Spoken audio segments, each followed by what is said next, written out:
Magandang tanghali po. Oras na para sa may init na balita.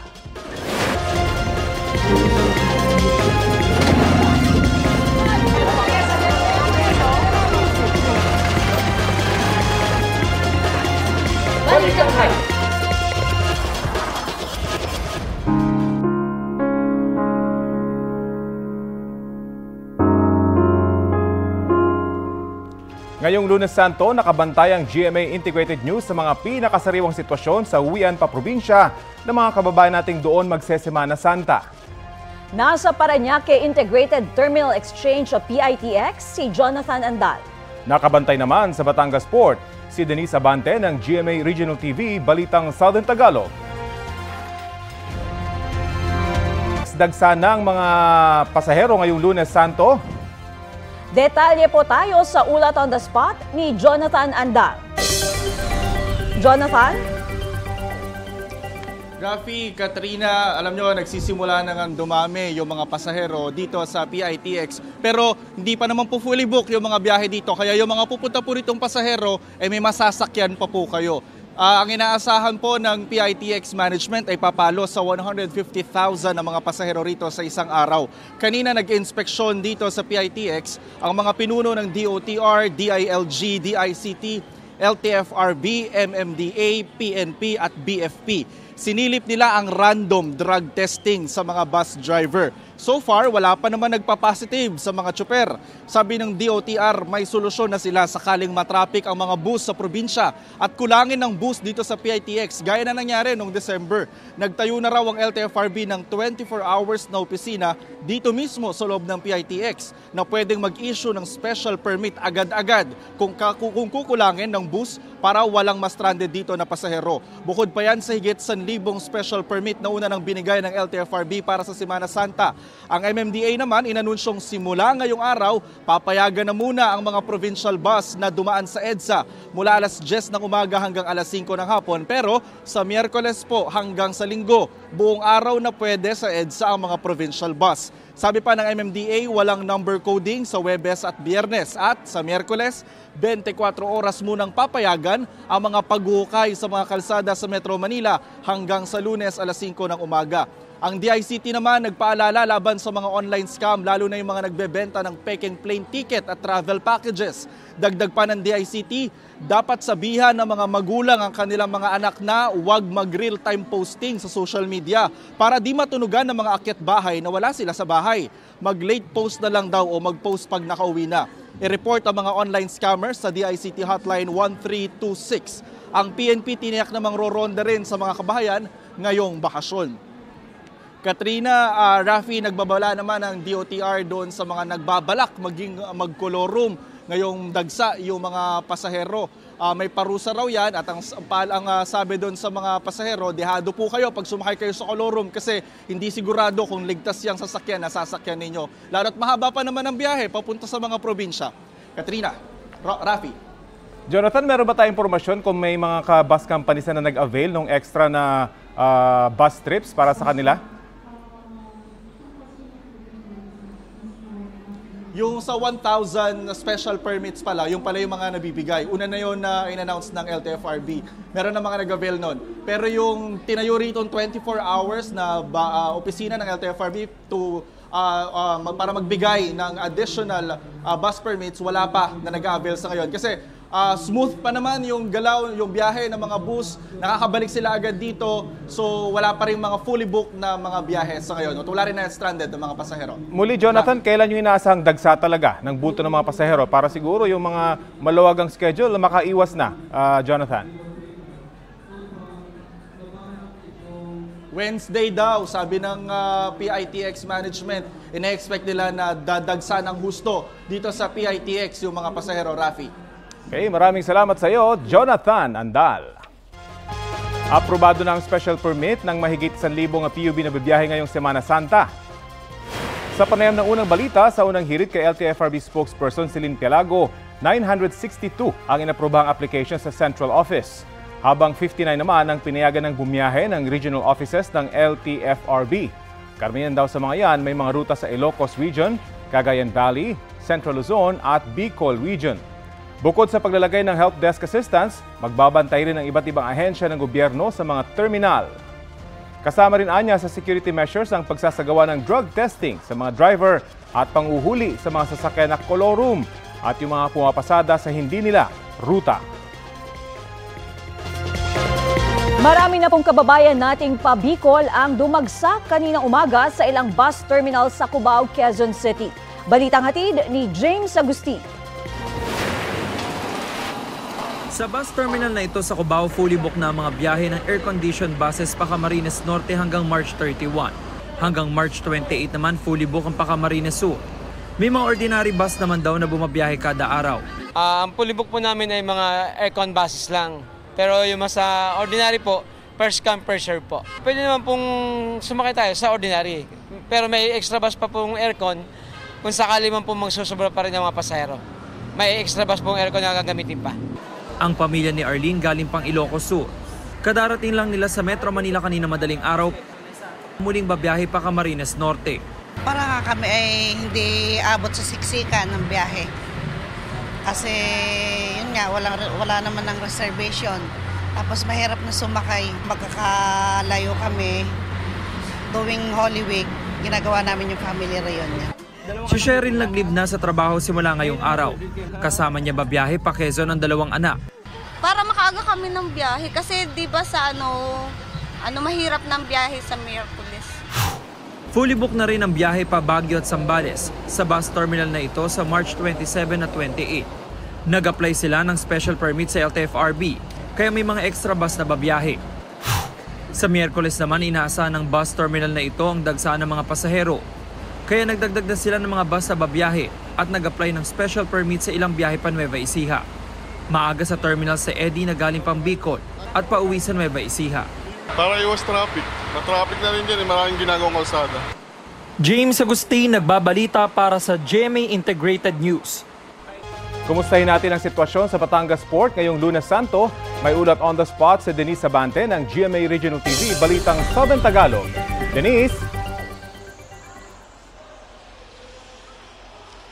Rafi, ngayong Lunes Santo, wala pang gaanong mga pasahero dito sa Batangas Port sa loob at labas ng Passenger Terminal Building. Kung mapapansin nyo dito sa aking likuran, wala pang gaanong mahabang pila ng mga babiyahe sa ticketing booth. Sa labas pa lamang ng Passenger Terminal Building, nakahanda na ang assistance desks na aalalay sa mga pasahero. Bagamat mangilan-ngilan pa lamang ang mga pasaherong dumarating sa pantalan, mahigpit pa rin ang ipinatutupad na seguridad sa lugar. Kung may pila man sa ticketing area, mabilis naman ang pagkuha ng tiket at agad ding nakakapasok sa passenger waiting area. Ayon sa pamunuan ng Batangas Port, inaasahang sa Miyerkules o Huwebes pa dadagsa ang mga baherong magtatawid dagat. 20,000 passengers kada araw ang inaasahang darating at aalis sa Batangas Port sa mga susunod na araw. Ipinatupad na rin ng Marina 4 ang relaxation order sa mga barko simula pa noong March 13 hanggang April 2. Rafi, payo ng pamunuan ng terminal sa mga babiyahe sa mga susunod na araw na magpa-advance book na ng kanilang mga tiket para hindi na sila mahirapan na kumuha nito. Muling paalala ng pamunuan ng terminal na ipinagbabawal ang pagdadala ng mga karne ng manok at baboy, patalim at flammable materials. Kaya sa mga babiyahe po, huwag na kayong magdala ng mga yan. Rafi? Maraming salamat, Denise Sabante ng GMA Regional TV, Balitang Southern Tagalog.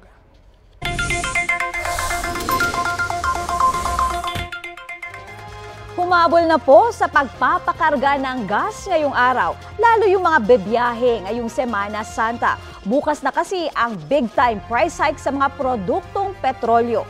Sa anunsyo ng Sea Oil at Clean Fuel, 2 pesos and 20 centavos ang dagdag presyo sa kada litro ng gasolina. 1 peso and 40 centavos naman para sa diesel. May dagdag presyo ring 1 peso and 30 centavos ang kada litro ng kerosene sa Sea Oil. Sa National Capital Region, tinatayang nasa halos 58 pesos hanggang mahigit 81 pesos ang kada litro ng gasolina. Mahigit 54 hanggang halos 68 pesos naman ang diesel. At mahigit 73 hanggang mahigit 84 pesos naman ang kerosene. Nasa 50 pamilyang nasunugan sa Tondo, Maynila kagabi. Ito na ang ika-4 na sunog na naitala roon sa nakalipas na 10 araw. Balita hatid ni Jomar Apresto. Napa-video na lang ang residenteng ito habang tinutupok ng apoy ang kanyang bahay sa Barangay 107 sa Tondo, Maynila. Tanging cellphone lang kasi ang kanyang naisalbang gamit. Kumain kasi kami sa baba kasama ng kapitbahay na ko. Tapos may nagsigawan, nakala namin nag-aaway. Nung may nagsabi na sunog, wala akong dala, umakyat ako sa amin. Nung nakita ko sa bintana, yung apoy nasa kabila ng bahay, ang bilis kasi ng apoy. Wala rin daw siyang katulong maghakot ng gamit dahil nasa trabaho pa ang kanyang asawa noong mga oras na yon. Ang ilang residente naman nagtulong-tulong na sa pagbubuhat ng gamit ng kanila mga kapitbahay. Ayon sa Bureau of Fire Protection, nagsimula ang sunog mag-aalas 8 kagabi. Dahil dikit-dikit at pawang gawa sa light material sa mga bahay, agad na itinaas ay 3 alarma ang sunog kung saan nasa 12 truck ng bumbero ang kinailangang rumesponde. Umabot sa 30 bahay ang tinupok ng apoy at apektado ang nasa 50 pamilya. Isang senior citizen naman ang nahirapan umanong huminga. Agad ring nabigyan ng paunang lunas. Batay sa datos ng BFP, aabot sa 700,000 piso ang halaga ng napinsalang ari-arian. Ika-4 na sunog na ito sa Tondo sa nakalipas na 10 araw. Nitong Biyernes lang, 200 bahay sa 4 na Aroma Temporary Housing Building ang natupok sa Barangay 105. 600 pamilya ang naapektuhan o 1,800 individual. Noong Martes naman, March 19, 15 pamilya ang nawala ng bahay ng sumiklabang sunog sa Barangay 186. Wala namang naiulat na nasaktan doon pero ilang alagang hayop ang nasunog. Aabot naman sa 80 pamilya ang nasunugan sa panulukan ng Quirino at Herbosa na tumagal ng 2 oras Sabado ng madaling araw noong March 16. Paalala ng BFP, lalo na ngayong mahal na araw, yung mga aalis po ng bahay, huwag po nilang kalimutan na alisin po yung lahat ng mga appliances. I-shutdown po nila ang kanilang mga electric fuse at hanggat maaari, ibili nila sa mga kapitbahay nila yung bahay nila. Jomer Apresto nagbabalita para sa GMA Integrated News.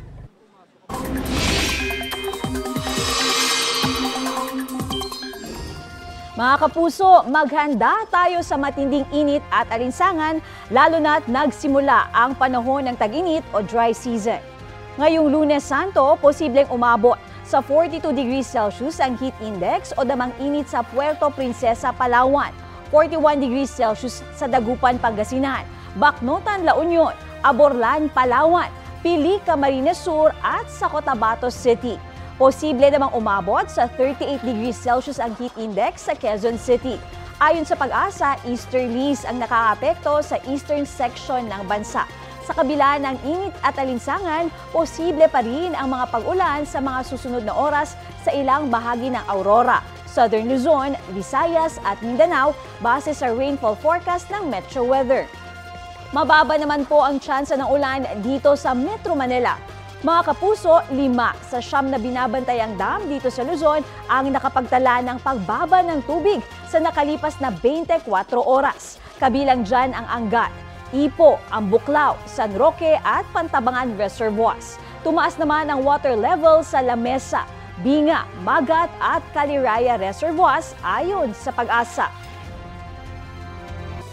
Sinisikat muli ng kampo ni dating Negros Oriental Representative Arnulfo Teves Jr. na mag-apply para sa political asylum sa Timor-Leste kung saan siya naaresto at nakakulong ngayon. Balitang hatid ni Salima Refran. Hindi kasama ang naarestong si dating Negros Oriental Representative Arnulfo Arnie Teves Jr. na umuwing NBI mula Timor-Leste kahapon. Merong proseso sila doon sa Timor-Leste, ine-evaluate nila yung request ng Interpol at yung request namin, ng request ng Pilipinas. Proseso po ng Timor-Leste yon, ang sinasabi natin doon, ginagalang natin ang lahat ng proseso ng bansa kung saan tayo ay isang requesting party lamang. Sa pahayag ng abogado ni Teves, humarap na raw sa korte ang dating kongresista kung saan in-extend pa ng 15 days ang kanyang detention para sa mga pagdinig. Nakausap na rin siya ng kanyang legal team doon at nabisita ng isang kaibigang Pinoy. Pero may 2 Philippine government agents raw ang nagsubok magpasok ng cellphone para kunan si Teves sa detention sa layong mapahiya at iharas ito. Pinabulaanan naman ito ng NBI. Ang isa raw sa tinutukoy ni Atty. Topacio ay mismong si NBI Director Medardo de Lemos. Tayo naman ay pinahintulutan ng presidente mismo ng Timor-Leste na si President Jose Ramos Horta na kumuha ng litrato parang proof of life na nasa kanila na nga po si Congressman Teves. Ayon sa kampo ni Teves, magpapatuloy ang pagdinig ngayong araw kung saan maghahain ang kanyang team ng mga argumento para sa mga opsyon ng ex-congressman. Kabilang raw muli ang paghingi ng political asylum. Nauna nang na-deny ang aplikasyon para dito ni Teves, maging ang kanyang apela. Pinag-aaralan na rin daw ng kanyang legal team ang posibilidad na dalhin ang kaso ni Teves sa United Nations Commission on Human Rights. Sarima Refra, nagbabalita para sa GMA Integrated News. Hindi kumbinsido ang pamilya ng dalawang batang nakulong at namatay sa isang kotse sa Angeles, Pampanga sa resulta ng autopsy na isinagawa ng pulisya.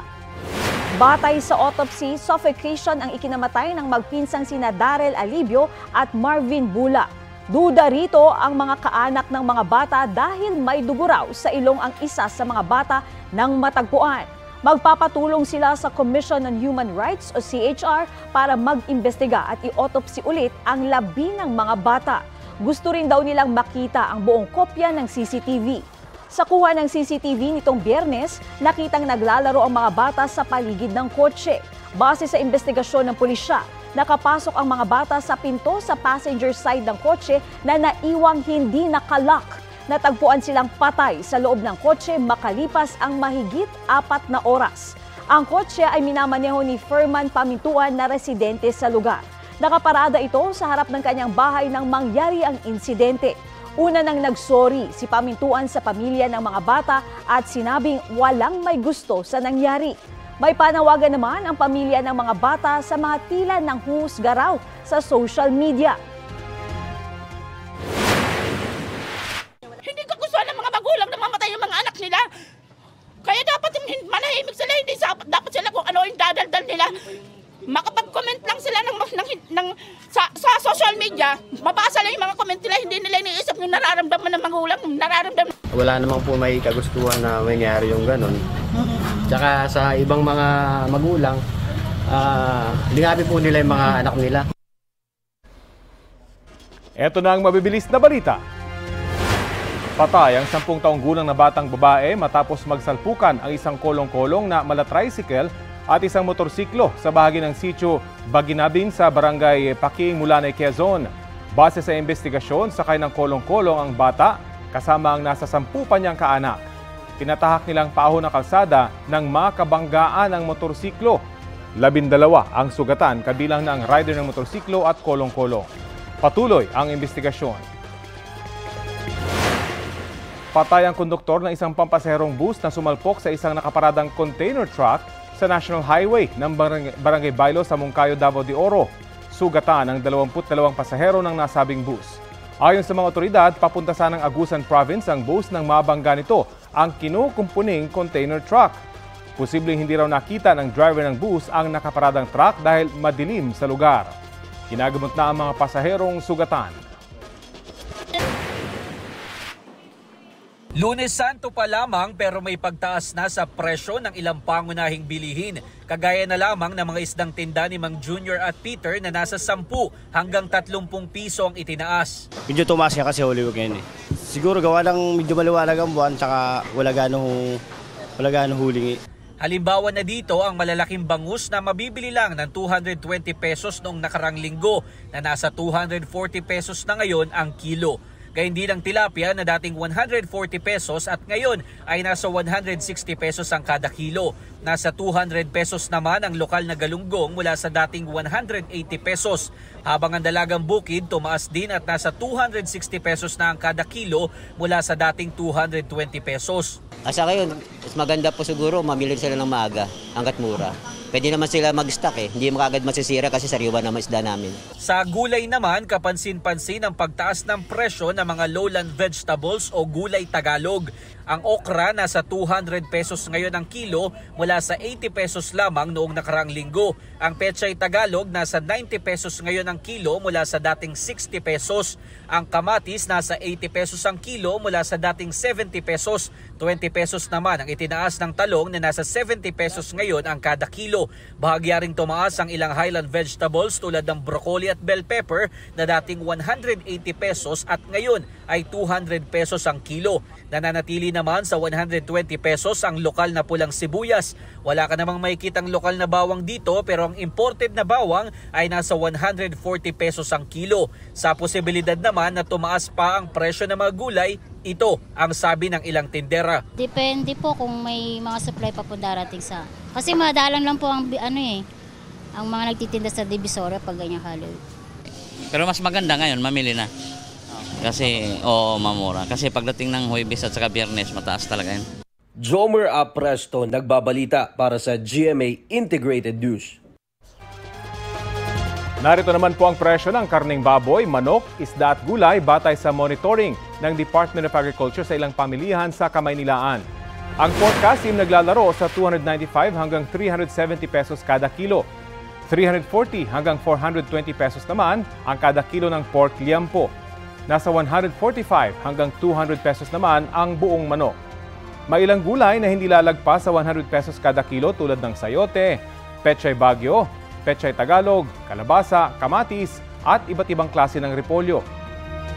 Sa isda naman na inaasang mabenta ngayong Holy Week, naglalaro sa 150 hanggang 220 pesos ang bangus.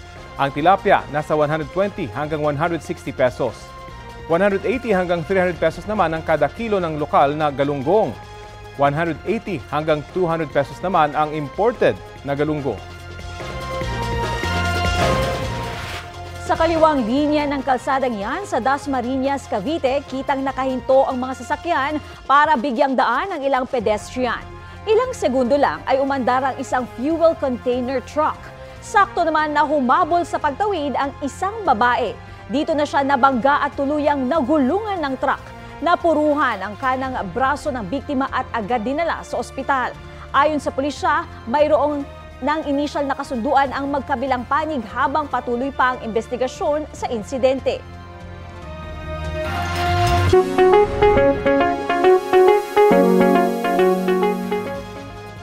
May mga naitalang bagong kaso ng pertussis o whooping cough sa ilang lugar sa Metro Manila at Central Luzon. Sa Taguig, 8 na ang tinamaan ng sakit. Ayon sa Taguig LGU, lahat ng mga pasyente roon ay nagamot na at nakarecover na. Nagbukas na rin sila ng hotline para magbigay agad ng tulong ang mga may sintomas nang nag-oobserbahan ng Pasig LGU ang pagdami ng kaso ng whooping cough sa kanilang lungsod. 25 ang naitalang kaso roon hanggang nitong March 22. Sa Bulacan, 2 kaso ng whooping cough ang naitala. Sa San Jose del Monte, ang isa habang taga May Kawayan naman ang isa pa. Pinatutukoy na sa kanilang Provincial Health Office ang mga active case, kabilang ang mga sanggol na hindi kompleto sa bakuna. Paalala po sa mga may sintomas ng pertussis, maghugas ng kamay, magsuot ng face mask, takpan ang bibig kapag babahing o uubo at mag-isolate para hindi makahawa. Mabibilis na balita po tayo. Arestado ang 2 lalaki sa buy-bust operation sa Barangay Poblasyon sa Aguilar, Pangasinan. Nasabat mula sa kanila ang nasa 12,000 gramo ng umano'y marijuana na nagkakahalaga ng 1.4 million pesos.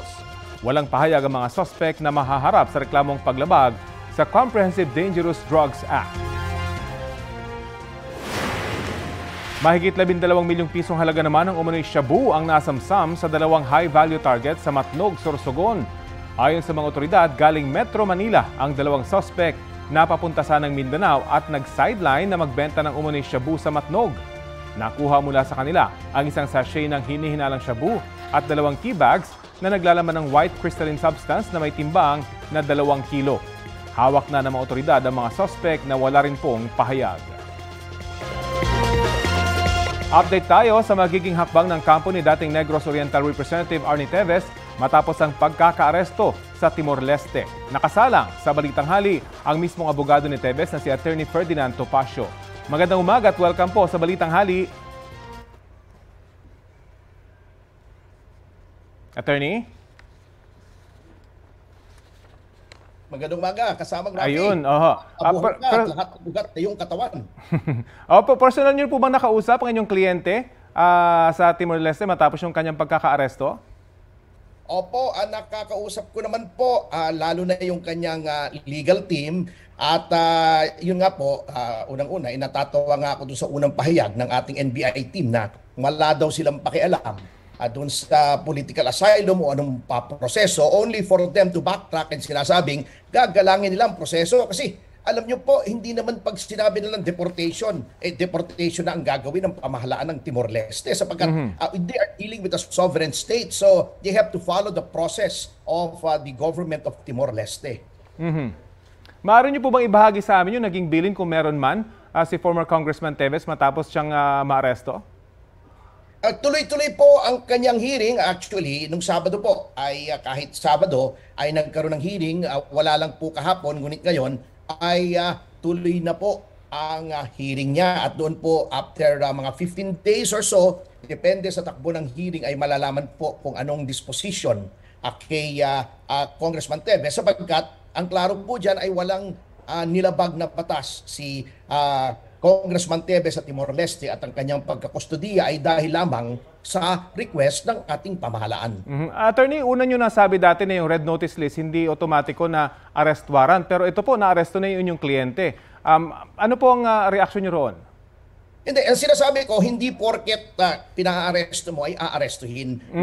Depende pa rin sa proseso noong pamahalaan. Katulad nga nito, di ba, inigiit nila nung hat na hat sila, na deportation, kaya isasama na nila, etc., etc., natataranta silang pumunta roon, hindi naman nila naisama kasi nga, request lang po yun. Kasi naman yung pamahalaan natin, mga abogado pa namang ito, na alam naman nila yung constitutional presumption of innocence na meron din sa Timor-Leste. Tira del tira, kay terorista, kay justice has been served. Ano justice has been served? Preliminary step lang. Patunayan nyo muna dito sa Pilipinas na may kasalanan. Wala na nga kayong witnesses Nag-recant ng lahat. Ano sasabi nila? In any case, ang sabi po ng NBI kasi importante na aresto na siya at nasa kustodiya ng mga otoridad sa Timor-Leste. Anyway, isang option po ninyo ay yung inyong muling paghingi ng political asylum. Una na kayong humingi noon, na-deny, nag-appeal kayo, na-deny din. Meron ba kayong bagong argument para mapagbigyan yung inyong kahilingan? Meron pong ginagawang mga hakbang yung aming mga abogado ron sa Timor-Leste. Sapagkat sa ngayon po, now that it is before the courts, ay tuloy-tuloy na po yung proseso at this will be subject to processes at everything is on the table. Whether pag-grant ng political asylum o safe refuge o yung hinihiling ng ating gobyerno na ma-repatriate, everything is on the table. Okay. Kaya nga sinasabi ko, ay huwag nilang ituring na achievement to kasi talagang proseso yan, Interpol yan, kahit alimangong bato, kayang paaresto ang sino man sa Timor-Leste dahil nga miyembro ng Interpol. So parang it's a big deal for them. May proseso pa rin po yan. So they should not be gloating, Kisos. Lahat pa, even if maibalik nila yan sa Pilipinas, may trial pa rin po tayo rito. Ano po mangyayari kapag natapos ang extended 15-day detention para sa pagdinig sa kanyang kaso? Mag-decide po yung korte sa Timor-Leste whether to allow him to stay, under what conditions, whether he will be returned to the country and on what grounds. Kasi marami po yan As I said, everything now is in the air, everything is on the table. So malalaman po natin yan. Napaka-precipitate naman noong mga sinasabi nga nila. They should wait for the legal process, respetuhin nila yung sovereignty ng Timor-Leste at wag nilang pangungunahan. Kahit tulad yan, deportation daw, wala, hindi naman na-deport sa ngayon. Di kengkoy sila. Nakapanayam din po natin dito sa nitong Biyernes sa Balitang Hali ang byuda ni Governor Ruel Digamo na si Pamplona Mayor Janice Digamo. Sabi niyo, and I quote, "I think it would be enough for us to be able to see him in jail." Ano po masasabi niyo rito? Kasi nga, hindi naman sila out for justice. Hindi sila interesado kung guilty nga or innocent. Gusto lang nila, for political reasons, makulong si Representative Tevez, mapahiya.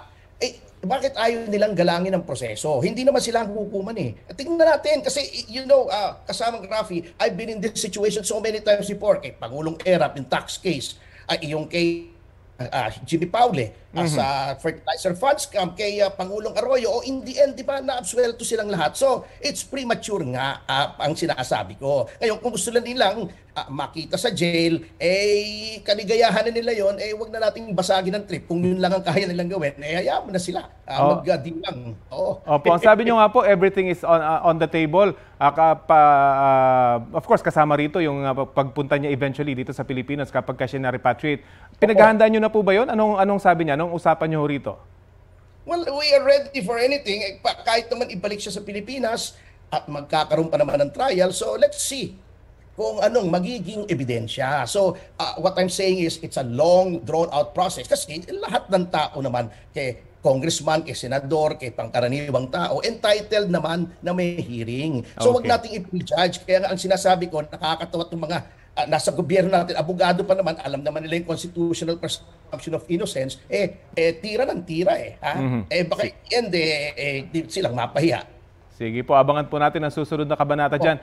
Samantalin ko na rin po yung pagkakataon, kumustahin na rin po namin yung plano nyo sa kasong kinakaharap ng isyu nyo pang kliyente na si Pastor Apollo Kibuloy. Yung sa Congress po, kung saan po ako in charge kasamang Rafi, ay parang sinabi yata ni Vice Chair ng Committee on Franchises na si Representative Johnny Pimentel na moot and academic yung kanilang arrest warrant dahil meron na daw sa Senado. Yung sa Senado po, ang in charge po roon ay kay si Attorney Elvis Balayan. And I think in a better position than I to answer your questions po, Sir Rafi. Okay, sige po. Maraming salamat po sa oras na ibinahagi niyo po sa Balitang Hali. Anytime po. Thank you very much. Good afternoon. Good morning pa pala and God bless. Si Attorney Ferdinand Topacio. Susubukan po namin hinga ng pahayag ang NBI kaugnay sa mga pahayag ni Attorney Topacio. Muling kinilala ng Reader's Digest magazine ang GMA Network. Nakuha ng Kapuso Network ang Platinum Awards sa TV Network category sa 26th Trusted Brand Survey ng magazine. Ito na ang ika-8 taon na nakuha ng GMA ang naturang award. Ibig sabihin, lumabas sa survey ng International Magazine na GMA Network pa rin ang pinagkakatiwalaang network ng mga Pilipino. Ang parangal ay tinanggap ni GMA Senior Vice President for Corporate Strategic Planning and Business Development Chief Risk Officer and Head of Program Support, Reggie Bautista. Sa ikalawang pagkakataon naman, kinilalang most trusted host for news and current affairs si State of the Nation anchor Atom Araulio. We believe that we continue to be relevant, and by producing meaningful and timely stories, we hope to earn more trust among the readers, our viewers, and the public. Napakahalaga niyang tiwala ng publiko sa atin because ang ating misyon ay makapaghatid ng serbisyong publiko sa Pilipino, kaya yung tiwala pinapahalagahan talaga natin at inaalagaan natin. Nagsasagawa po ng simultaneous earthquake drill ngayong umaga. Detalye tayo sa ulat on the spot ni Chino Gaston. Chino? Katrina, sabay-sabay nagsilabasan ang mga tauhan ng OCD at ng Defense Department dito sa loob ng Campo Aguinaldo sa pagtunog ng siren sa pagsisimula ng National Simultaneous Earthquake Drill. Pinangunahan ni Defense Secretary Gilberto Teodoro Jr. at OCD Administrator Ariel Nepomuceno ang nasabing earthquake drill. Mahalagaan nila na mahasa ang paghahanda ng gobyerno sa iba't ibang senaryo kasama na ang pagkawala ng komunikasyon, ang pagbara ng mga sasakyan sa mga lansangan at kung paano maghahatid ng tulong at maglipat ng supply at rescue personnel kung masira ang mga infrastruktura. Sa ngayon, ipinauubaya sa barangay ang pangangasiwa sa mga residente pero hinahasa pa ang mga protokol para sa mga taong mahihiwalay sa mga pamilya o masa-stranded sa ibang lugar. Ang nakasanayang duck, cover and hold, dapat na raw dagdagan kung paano o kung sino ang lalapitan, ano ang gagawin at saan pupunta ang mga tao pagkatapos ng lindol. Naniniwalang OCD na handa sa kabuuan ang bansa sa malalaking earthquake. Pero mahalagang paulit-ulit i-practice ito at ang tamang tugon ng gobyerno at mga mamamayan. Nakiisa rin sa simultaneous drill ang Philippine National Police sa Campo Crame. Yung iba may hawak pang bagay na pamproteksyon, kunwari sa kanilang ulo. May pantay o may pinatay na kunwari sunog at mga iniligtas. Tapos dinala sa ambulansya bilang bahagi ng senaryo. Sa kayong paalala rin ng OCD na kapag nangyari na yung earthquake ay hindi lamang ang tugon ng gobyerno ang dapat hasain, kundi nasa individual din ang paghahanda kung paano ihanda ang sarili at maging ng pamilya sakaling mangyari nga ang malakas na lindol. At yan ang latest mula rito sa Campo Aguinaldo. Balik sa inyo, Katrina. Maraming salamat, Chino Gaston. Maraming salamat po sa DOST Pag-asa sa pagkilala sa Balitang Hali sa 2023 Gawad Pag-asa Awards. Ginawaran ng Balitang Hali ng Wind Vane Award na ibinibigay sa mga personalidad, local government units at iba pang organisasyon na tumutulong at sumusuporta sa DOST Pag-asa sa kanilang mga hakbang para mabawasan ang epekto ng mga kalamidad at climate change.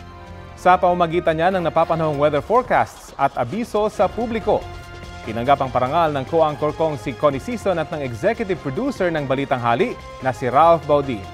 Wind Vane Award rin ng Super Radio DZBB na tinanggap naman ni Alan Gatos.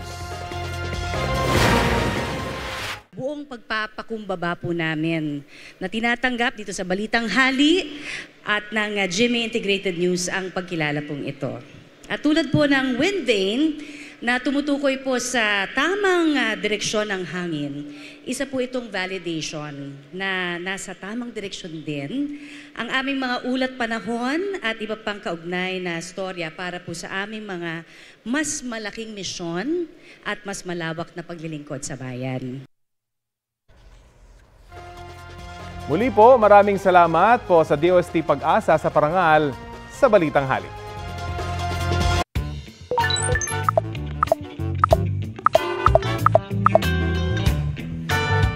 Ikalawang araw na ng Semana Santa, ano ba ang mga plano nyo ngayong mahaba-habang bakasyon?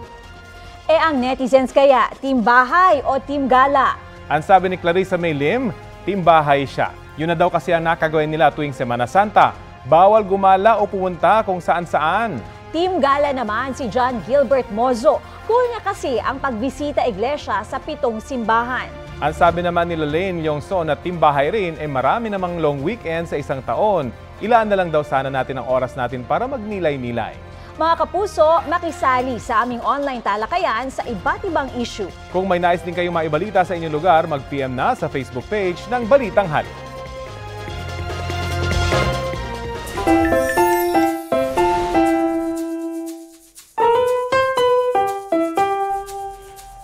Aba, Maring Aubrey, fan ka raw ng SB19. Of course! Alam ko yung kanta nila, la chara chara, la chara.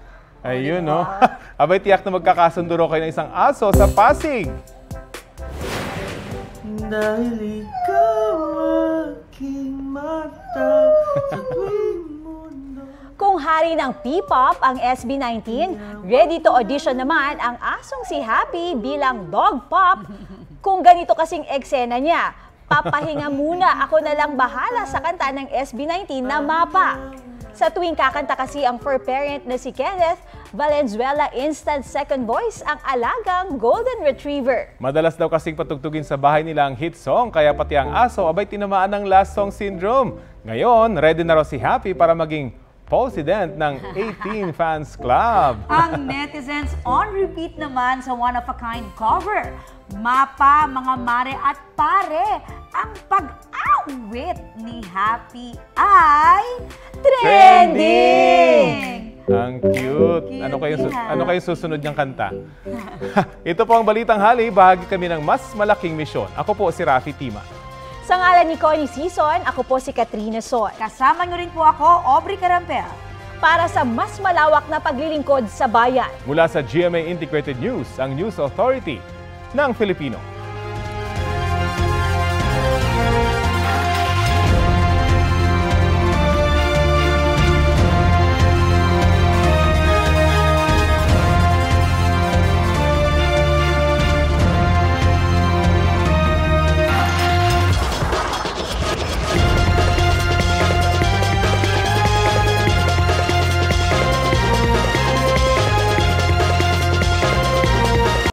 kapuso, alamin ang maiinit na balita. Bisitahin at mag-subscribe sa GMA Integrated News sa YouTube.